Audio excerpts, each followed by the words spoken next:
Hey folks, it's Barry Chamish. I hope I've got a good show. It's going to be easier. I think it's going to be easier. Right? Our first guest is Robert Morningstar.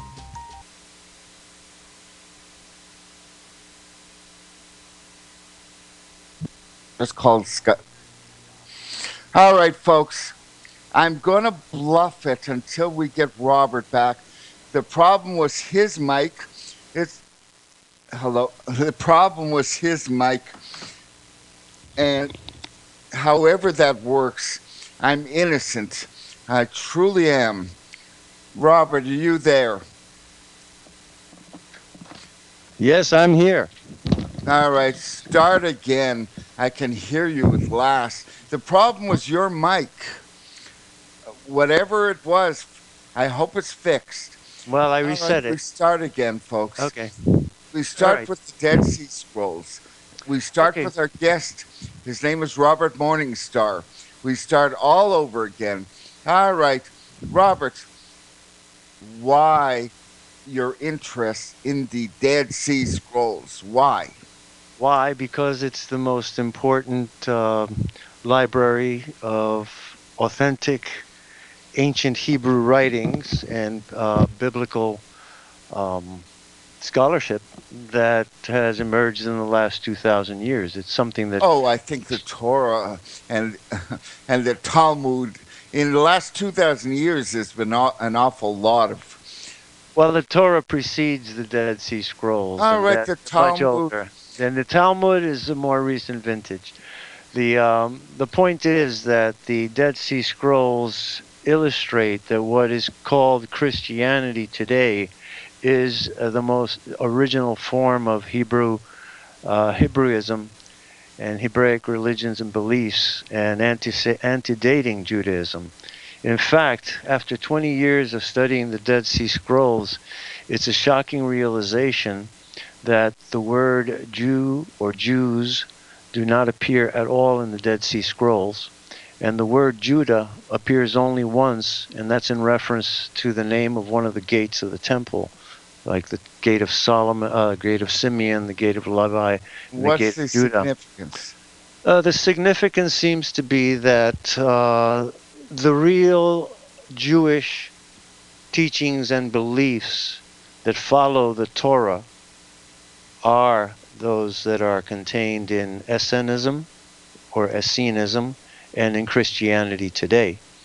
And that basically the cart has been put before the horse when it's talking about Judeo-Christianity. It's Christo-Judaism.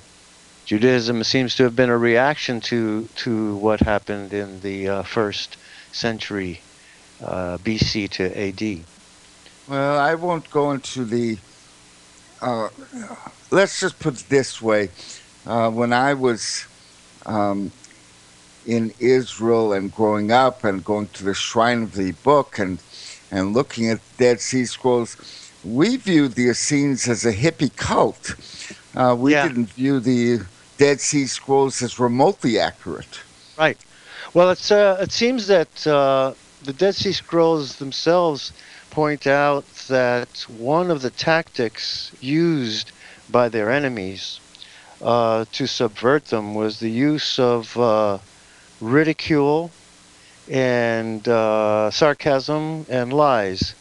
Dead Sea Scrolls indicate that they knew that there was an ongoing war between the sons of light and the sons of darkness, and that each of these I would groups, assume they're the sons of light. I assume they are the sons of light, of course. From their point of view, they would be. Yes, of course. You realize there were only a few thousand Essenes, and there were many hundreds of thousands of Pharisees. I mean, they were a very, very... They went into the middle of the Dead Sea to escape.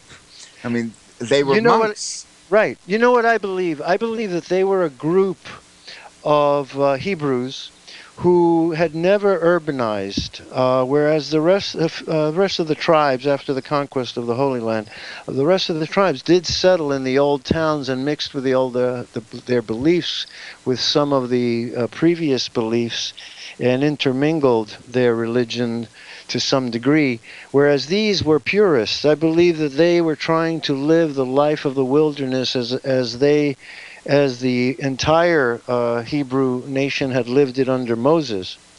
And so they remained true to that way of life. You might call it the 40 years of exile in the desert. And that when they got to the Holy Land, they sought to preserve the simplicity and the purity of that lifestyle rather than mixing in what we might call today urban life and Well, I believe they multiculturalism. were in the Holy Land, and they made a decision Hmm. to isolate themselves, Hmm. really in Yeah. caves. Yes, caves and their encampments, actually, tent cities are what I would describe them as, and several tent cities scattered about. Some of the most fascinating things are, I mean, the metaphysics of the revealed in the Dead Sea Scrolls. You know, the war between angels. You know, the angels of light and the angels of darkness. Actually, don't And, jump there yet. okay, I've got that listed for hour two, and we're going okay, to. Too much of a mishmash. First of all, the shepherd finds the Dead Sea. He finds some of them. some of them, They yes. 1947. Let's start with the discovery of these scrolls by the shepherd. Okay, that happened in February of 1947. A Bedouin shepherd found 7 scrolls in Khirbet Qumran. And so the British isolated the area, and the Bedouin took the scrolls to Bethlehem to an antiquities dealer, and he sold them to a Syrian Orthodox Archbishop of Jerusalem, who then purchased 4 of them, including the Isaiah scroll, the Habakkuk Peshar, the Genesis Apocryphon, and the Community Rule. He got these for a bargain for about $250. So subsequently, another Dumb antiquity. Bedouin. Yeah, well, I guess it was a lot of money in those days, Okay, if judging you by. say so. But the this antiquities dealer went to another, and 2 other scrolls were then offered to a Hebrew University professor, Eliezer Sukenik. And then the United Nations partitioned Palestine between Arabs and Jews in 1947, leading to the 1948 foundation of Israel. So William F. Albright in 1948, uh, an archaeologist, he confirmed the identification of the Isaiah scroll as the oldest Hebrew manuscript then known, and And by subsequently the got way, the Syrians sold it to the Jew Sukenik. yes, Really? that was yes, that's Pretty his. liberal. I don't think anybody really had any idea of the religious or political significance of the scrolls at that time. And they were being sold without really a word of them being translated. And they are primarily, they're in Aramaic, although they use Hebrew script. So then, again, more searches, a researcher named Trevor described the discovery of the Dead Sea Scrolls in Biblical Archaeologist in 1948. And then the British Director of Antiquities for Jordan, G.L. Harding, he launched a search for scroll caves with the aid of Jordan's Arab Legion. So this became a big dig. It's curious, and just an aside, I first learned of the Dead Sea Scrolls in the early 1960s from a childhood friend, a schoolmate, whose name was David Harding. And I didn't realize, how does he know about this? And it turns out he has the same family name as the British Director of Antiquities who was leading the search for more scrolls. So I guess the resonance of the family name brought it to their attention very Well, it early. didn't end up, I don't think any ended up in London. Um, Uh, no, no, they seem to have stayed in the local area, although um, I think some of them were sent later on to Germany and to France to be studied. And one of the main researchers was Roland Deveau, a French Dominican of l'École Biblique, who conducted surveys of Cave 1, where the first 7 scrolls were discovered. Then many more They fragments were did end recovered. up in the Rockefeller Museum in Jerusalem, Hmm. where the scraps were slowly pieced together. That's how I know it. Yeah. The interesting thing is how little of it was coming out, and this led to a 40-year war in academia for access to the scrolls. Well, And why? Who was quashing it?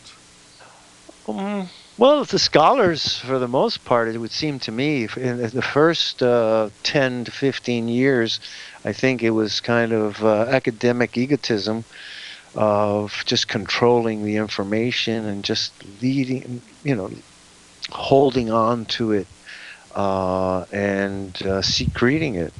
That's But all. There was no uh, politics, huh? well, I see. There is a lot of politics in the first few years. I believe that they were afraid that it would shake up the foundations of all 3 religions. The Muslims and the Catholic Church was really big in this field of I would say it would archaeology, be. and Um, Judaism itself. And I'd now say it would that be a very big plus for Israel that their identity goes back 2,000 years, and Jordan might not, may not have liked the idea. that's what I thought too. That's what I thought. And so, as a young man, I was very happy when Israel acquired the scrolls, after the 67 war. And then in the 70, after the Yom Kippur War, they were afraid that if they should lose the war or be thrown back, that the scrolls might fall back into the Muslim hands. So they had them copied and a series of slides that were distributed around the world to universities and libraries with the stipulation that they should not be released to the public without permission. Have you been to the Shrine of the Book? No, I have not. Oh, it's pretty impressive. Now, these are not scraps. This was a scroll. Well, it's in a circle. It's shaped like the top of a vase. Mhm. And the public gets to see. I read them. And by the way, I'm not sure if they're Aramaic or Hebrew, but I understood. Uh, I was staring at them. I recognized the word milchama, which is war. I Mhm. recognized there were rules for war, and I could read them. Right, right. That you'd be referring to the War Scroll, I suppose. I guess so. Hmm. Well, see, when you start to read them, they're not very flattering to Israel, actually, when the wrath of God is expressed because of Israel's falling away from the Torah. And the basically it's a condemnation, and so that would explain to me why Israel was not in a hurry to release the contents of the Dead Sea Oh, Israel Scrolls. was in a big hurry once they got them. The Dead Sea Scrolls were a legitimization Hmm. of the states way more than. The, believe me when I tell you this, the state is proud of them. Now, you're saying that they're quashing them. They That did until 1991 when the monopoly was broken. Israel did not release the Dead Sea Scrolls. The Dead I'm Sea not sure Scrolls. which ones you mean, but I'm way before 91, I oh visited the Shrine of the Book.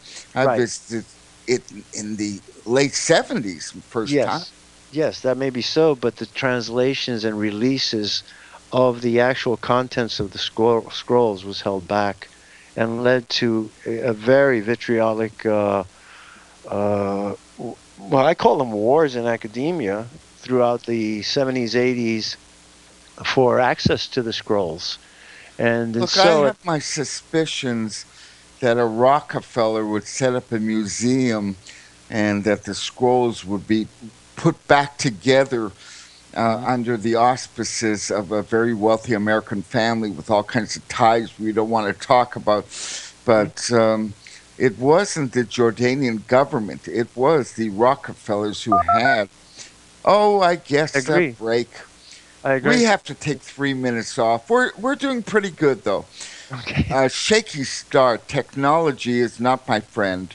Okay. But we're on our way. We'll be back in 3 minutes. Folks, this is Barry Chamish. My guest is Robert Morningstar. See you in 3.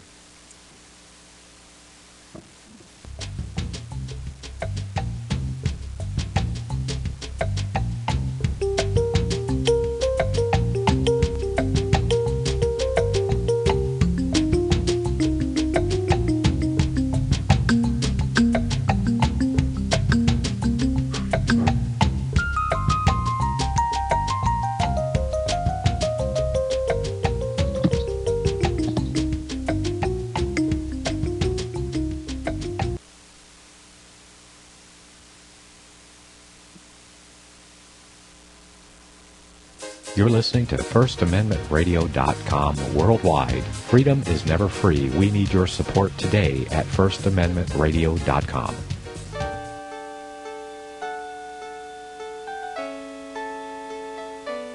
The program you are listening to is 100% sponsored by you, the listener, on this First Amendment Rights Media channel. You will notice that there are few commercials on this radio network. There's a good reason for that. Corporate advertising dollars come with strings that limit program content. So without your help, these programs cannot continue on internet or our several affiliates. If you benefit by the educational law programs, we ask you to give. If you are admonished or nurtured by the Bible and ministry programs, we ask you to give. If some voice a cause that you are passionate about, we ask you to give. If you believe in any of these, we ask you to support them as you would a missionary on a continual basis, as if giving a tithe for missionary radio. These programs are not commercially viable and must be supported by those faithful to the cause of truth. Look for the button to sponsor your favorite programs at our listen and schedule pages on the internet. Then, when you subscribe, we will send you the last quarterly MP3 CD of that program immediately, and continue to do so with each new quarter. We will also give you unlimited archive access to all of our programs. We're asking you to give much less than a tithe, so that you may also send support directly to a particular program host, cause, and anywhere else the Spirit may lead you. Do all to the glory of our God and Creator, for His holy nation, the only kingdom that will last forever. Thank you for listening.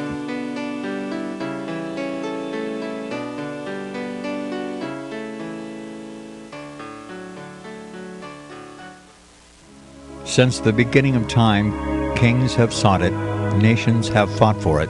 It has been traded, it has been borrowed, it has been purchased, it has been stolen. There's a reason for it. To secure the blessings of liberty to ourselves and to our posterity, invest with the security of gold and silver. Call Discount Gold and Silver Trading at 1-800-375-4188 or visit discountgoldandsilvertrading.net. Listen to Financial Survival with your host Melody Cedarstrom right here on FirstAmendmentRadio.com at 4 p.m. Eastern or 1 p.m. Pacific Time. Visit discountgoldandsilvertrading.net or call Discount Gold and Silver Trading at 1-800-375-4188. Toll free 1-800-375-4188. Hiya, folks. It's Barry Chamish. Look, you get all my books at lulu.com. That's www.lulu.com. There's a search box right in Chamish. That's my name. Chamish. The book for this particular interview and next week, where it leads is a book that I wrote called Return of the Giants.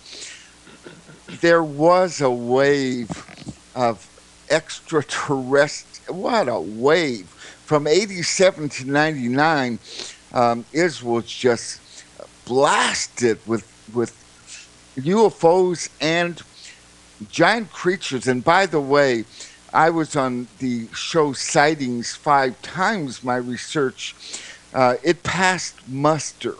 It's not just, let's just put it this way. I did a real good job. It's called Return of the Giants at lulu.com. David Samron is keeping up my site. The latest is about the papal visit, which the next guest will talk about with me. But my website is barrychamish.com. And Robert, tell people how to get a hold of you. Well, if you want to really get a hold of me very quickly, you go to Facebook and find my page, Robert Morningstar. And I'm the one that has the head of a dolphin as the avatar and a photograph of a very unusual thing orbiting the moon. That's how you recognize. You can spell Morningstar. One word, Morningstar. Or people can write to me at robert.morningstar@gmail.com. You can also find, one more thing, ufodigest.com is where we publish many interesting articles, including a recent one by Brad Steiger on the Angel Scroll and the Angels and the Dead Sea Scrolls, which is something that we'll get into a bit later, I suppose. Yes, you will, as a matter of fact. Now, as I said, I researched, I'm hoping you read it, or at least parts. There was an event in modern Israel of the return of something. And? I don't know if there's an end to it. But, no, I mean, what was the return of something? You see? Well, the people, the witnesses, and by the way, they didn't know each other. I mean, they all saw the same thing. They were all visited by 7-foot giants. And I'm so happy you mentioned this, because one of the most interesting things about the Dead Sea Scroll are the many copies of the Book of Giants. I know.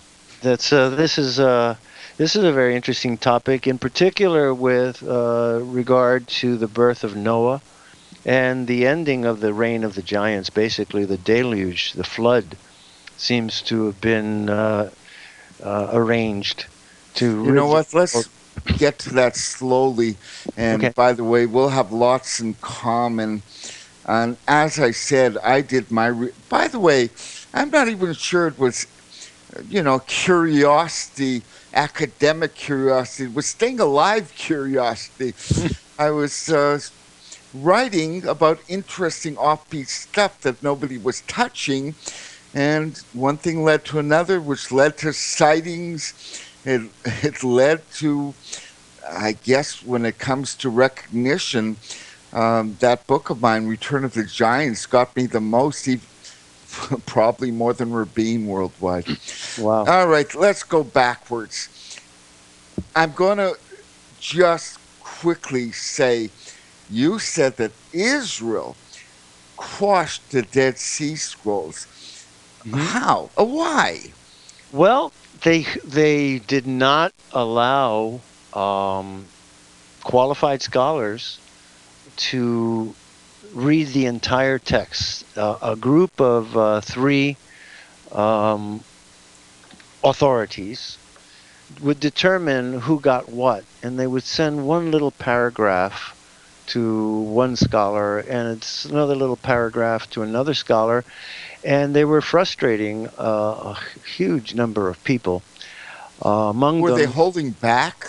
Basically, holding back the entire set. I mean, you could. First of all, how many scrolls are we talking about that were semi-complete? I'm talking. Well, I don't know if any of them are semi-complete. I mean, some are complete. There are several copies of the Book of Giants, but many of them are damaged. Some of the one very difficult one to unravel was the Copper Scroll, which was etched in copper and had to be unwound without breaking, and that took a lot of time and a lot of money. I believe that's in, by the way, the scroll of, the Israel Museum has a special, as I say, it's shaped like the top of a vase, and I believe Copper Scroll is in there. Let me just say this regarding this my contention that Israel was quashing the contents, right? In 1991, on October 22nd, 1991 is when this battle came to a head, where the scrolls were being held back. But on October 22nd, 1991, the Israeli Department of Antiquities announced that it would grant access to official photos of the scrolls to scholars who agreed not to publish their findings. I think that sentence says it all. No, it sounds like cover up. Exactly, cover up. Oh, Cover okay. up, In that cover case, up it of the. says it all. See, I think Uh, quashing and cover up. who would agree to that? I, well, who would? Nobody would, because because I think that's the straw that broke the camel's back. And the Huntington Library, who had been given a copy of slides, uh, I'll hold and on. Where is the Huntington it's in Library? San Marin, California. Okay. Yeah, so it was on the other side of the world in 1991 that the scrolls contents were finally shown to the world. And when the Huntington Library uh, said that they would grant all qualified scholars access to the Bechtel microfilm of the photos of the scroll. Now, the Bechtel microfilm is a set of photos that was the research, the job was paid for by Elizabeth Bechtel. And so, just before she passed away, she donated them to the Huntington Library as guardians of this treasure trove. And when the archivist at the Huntington Library saw that the entire world of biblical archaeology was being frustrated by the retention of the scrolls and their contents, they released them. And that's how the Dead Sea Scrolls came out into the world. They did not come out through the Israeli Department of Antiquities, but thank God through the Huntington Library and the Elizabeth Bechtel. Bechtel isn't the Bechtel Corporation, right? I think it may be. I think it Okay. may well be the same thing. The So we have picture's a little Bechtel. clearer. Yeah, we Okay. have Bechtel They and we have broke their Rockefeller. agreement with the Israelis who released the slides. They could be sued. I think we're way beyond that now. It's too far. I mean, come on. It's 23 years later. And All right. suing, what's it going to do? Just bring more attention to what to the Well, you don't and sue that's the important Bechtel thing. lightly. I They know. can go for a long time in court. Now, once they were released, um, is everything better? Well, as far as I'm concerned, it's much better because I've gotten to read them and study them since 1992. And the version that I use is the Eisenman Wise edition called the Dead Sea Scrolls Uncovered at Dr. Michael Weiss and Robert Eisenman. Professor Eisenman was one of the stalwart fighters for release of the scrolls. He kept at it through the 90s. And so when the scrolls continued to be refused to him, a certain group of Israeli scholars outside the government who had copies of pieces of the scrolls started to send them to Professor Eisenman. And out of his collaboration with Dr. Michael Weiss, I believe University of Chicago, they put out the Dead Sea Scrolls Uncovered. All right. They uncovered what? They uncovered what they say. They describe chapter by chapter the contents. You see, what was happening before seems to be that scholars were allowed to describe what they'd read, but not to quote exactly what the scrolls said. And to my knowledge, the Eisenman and Wise edition was the first. What, as far as I know, I bought it right away because he was the first to get out the contents, and by that I mean the real belief system as they expressed it to themselves in what we call their own gospels, what was read in their own tabernacles and temples. Really? It was actual gospel. Look, the Well, dead. gospel It was is more the like history from their point of view than gospel. Okay. sure. History to them, and it's gospel to us. Uh, the the most interesting thing to me is it appears that there is a admixture of uh, the Hebrew teachings of the Torah with Zoroastrianism. This whole concept of the war of light and darkness, and the two kings. There's Melchizedek, the king of righteousness, Melchizedek. Melchizedek and Malkiresha. All Resha right. is its opposite. So this is something that's never talked about. The king of evil is trying to do the king of righteousness. And it's a spiritual war that is being fought over the earth and its inhabitants. And the heavenly host are armies of angels, archangels, Michael and his angels, fighting a group of angels that are called the angels of Mastama or Well, Mastam. again, I'm going to put a little history in this. The Romans had been hanging around there for a century, oppressing the Jews. The Essene, as I understand it, they escaped to the desert primarily to escape from Romans. Mm-hmm. Well, I think that they were trying to escape both the urban interpretation of Judaism or the Hebrew religion, as well as the Romans, to maintain the purity of the Torah. They were into the letter of the law. They were in the words of Jesus that are in the gospel are echoed or first iterated in the Dead Sea Scrolls. The description of the way, the truth, and the light, walking in the way, walking in perfection, perfecting oneself according to their precepts.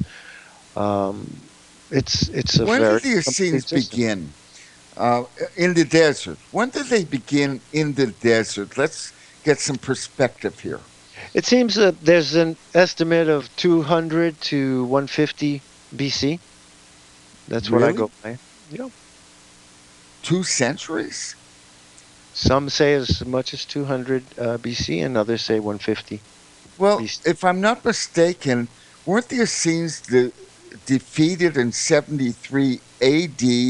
Yes, Um, okay. as part of the Maccabee rebellion. That was when everyone, and they were very warlike. Contrary to this view of very peaceful and quiet, scholarly, sedentary, monk-like existence. They were very warlike. They were active spiritual warriors. Um, they were out to conquer the world for righteousness and were ready to die for that. And so it's a very different picture of an Essene that emerges when you actually read the scrolls themselves and the contents of the scrolls. Did they have wives and children? Yes, they did. Apparently, they did, just the same as the rest of the congregations.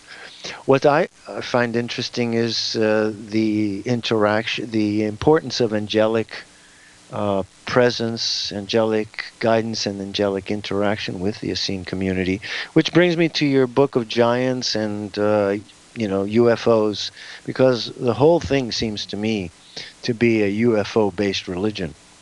The chariots of glory describes the angels coming and going on chariots of glory, and there are allusions to the purity laws that when Essene women had certain interactions with the angelic presence, they had to go through purification rituals. Do you have my DVD with all well, besides No, not the yet. I'll send it to you. That's coming. I've got, listen, you got 200, 300 people all at the same time watching the sky. In My goodness, this was so well documented. They Mm-hmm. came back for some reason. They were there. Well, they said they would be coming back. You know what's interesting in this prophecy aspect of it? The apocalypse, for example, is a rather important theme in the Dead Sea Scrolls. And in going through them, I find so many parallels with the book of Revelation. So there is this common view about how things are going to evolve and devolve and wind up with the apocalypse, the apocalyptic view of the end of time. Let's not say the end of the world. I don't like that term. The world will never Well, end. I would say I'm going to give one example where the witness, in this case, a nice lady with a not so normal husband, and I doubted their story, but the sightings crew was there. They said when they arrive, you'll smell them. Hmm. And well, I sure did. I was the first. I said, my God, they're here. It's something spiritual, invisible, but very real was in that room, and it went from place to place. It's not the way we think. Hmm. What did it Personal smell like? experience, it sounds wacky, but I was there, and that's what happened. What was the smell like? Horrible, really stinky, Really? horrible. Um, it arrived and it focused on me. No one else smelled it. Oh, Lord. And over time, like 10 minutes, it popped from place to place, and everyone got a whiff of them. And to this day, I have no explanation. I truly don't. And I got What? all kinds of experiences writing that book. Uh, What it was it that you isn't, were trying to communicate with? I don't know about communicate unless BO is communication. I mean, really. It's it certainly is. It really certainly is. It's the primordial form of communication, honestly. It, All I can say to you is who knows. yeah, But sounds like a very strange experience. I will send you my DVD, and just write me your address before next week's show. Okay. I can add something. I don't know what I can add, but I was there. All right, let's go back to the Dead Sea Scrolls. Forget Okay. me. Next week will hit me. What is parsing of the scrolls to scholars? Parsing, I think, is reading. I'm not sure what you mean by this, but you said Um. there was a war in academic circles. And Right. It's all right, what does it's parsing of the well, scrolls? parsing to me means to cut it up into small little pieces and to analyze very small sections of it, right? But not the entire treatise. And I- so Is there was that a good or great. bad? What Well, if you only I have a think piece? well, no, we're not talking about when we had a little fragment. I'm talking about when you had the entire scroll. They would take one little paragraph or some sentences from that and snip that and give it to a scholar to translate that, so that it was out of context. You couldn't understand what the relevance or pertinence of that particular paragraph was when it's taken out of the context of the entire scroll, the entire contents of a scroll, and the descriptions that come before and after. All right, I understand what That's you're what I saying. mean. That's what It I mean. was a farce. They were, in fact, releasing. Well, you're saying it could have been taken out of context, read any way they want without the background knowledge. Is that what you're saying? I'm saying that you couldn't really understand what that particular series of phrases or paragraphs meant without the entire context of what was coming before and after in in the uh, in the scroll itself. For example, I could give you a little example right now, if Sure. just by reading. If somebody's given um, if somebody's given a scroll, let's see if I pick one here. All right, and you get only this. And I will speak to them and send them commandments, and they will understand to what extent they have wandered astray, they and their forefathers. Okay, you get that sentence, and that's all you. Okay, I got the Okay, sentence. all right. What's the The problem here?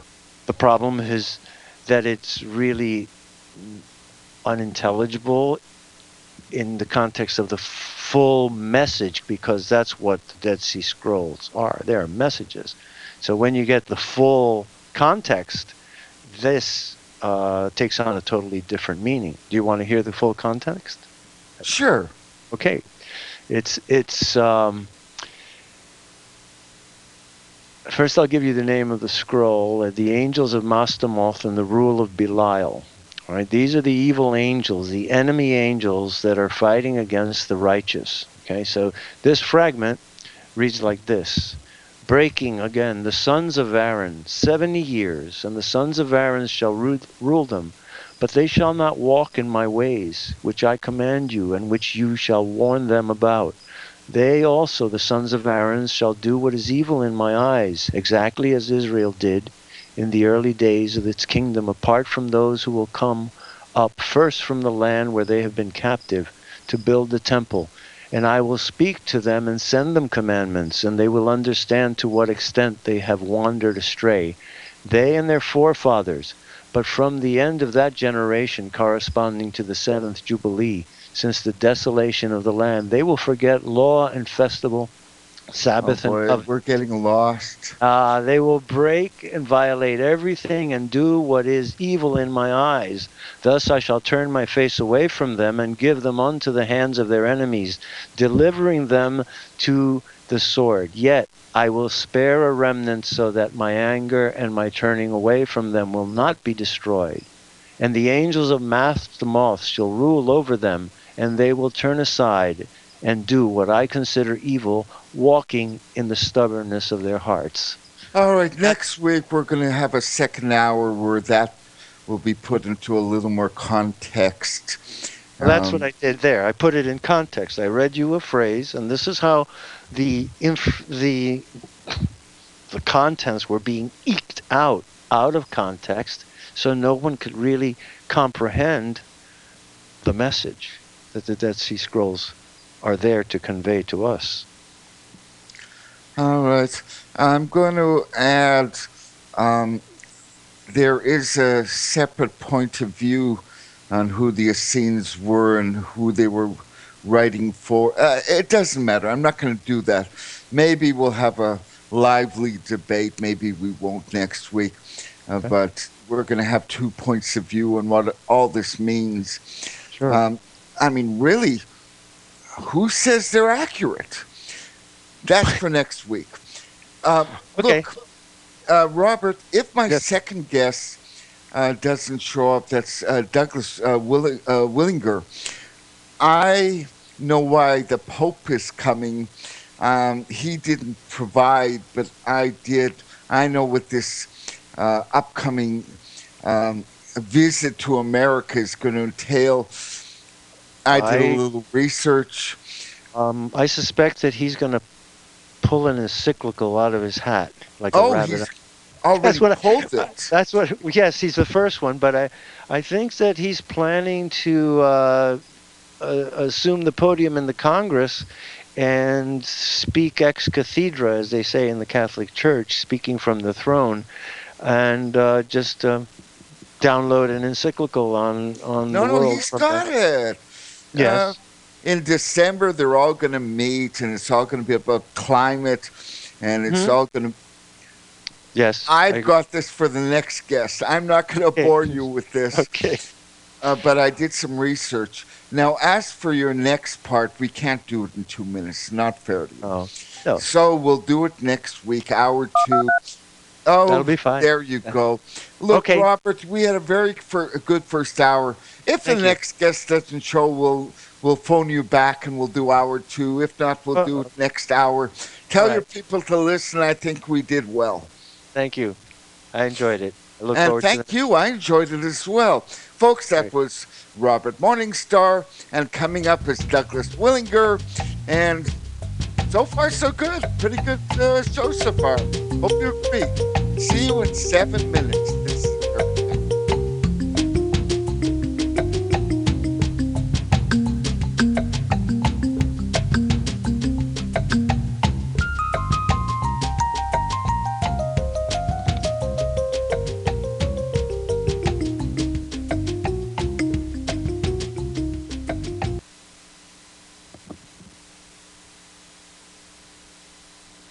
Gold and silver is tremendously undervalued. Global demand vastly exceeds mine supply by more than 60% annually. There is little in the financial world more certain than a coming explosion in the prices of gold and silver. The U.S. dollar continues to lose value and respect as the world's reserve currency. Our nation faces challenges on many fronts, and a day doesn't pass without another economist bringing forth warnings of impending economic calamity.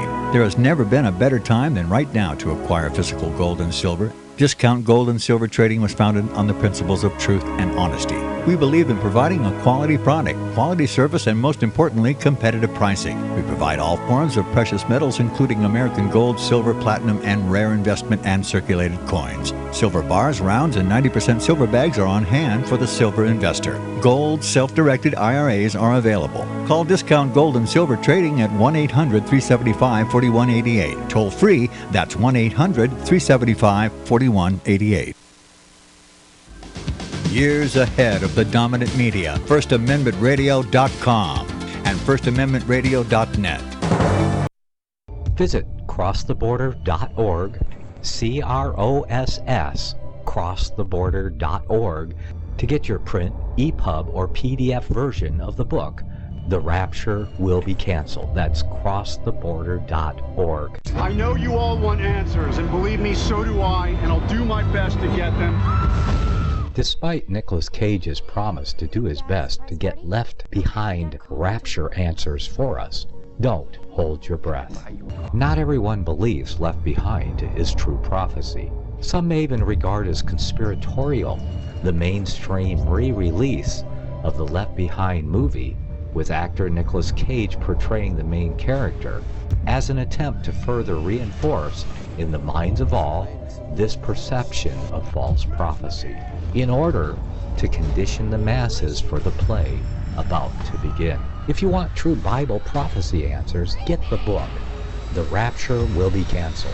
The author exposes the Latin rapture origin, the 7-year tribulation deception, true Bible revelation of Daniel's 70 weeks, the abomination of desolation, the restrainer, America in the Revelation, the image of the beast and the mark of the beast, and the truth about God's chosen people, and so much more about Bible prophecy.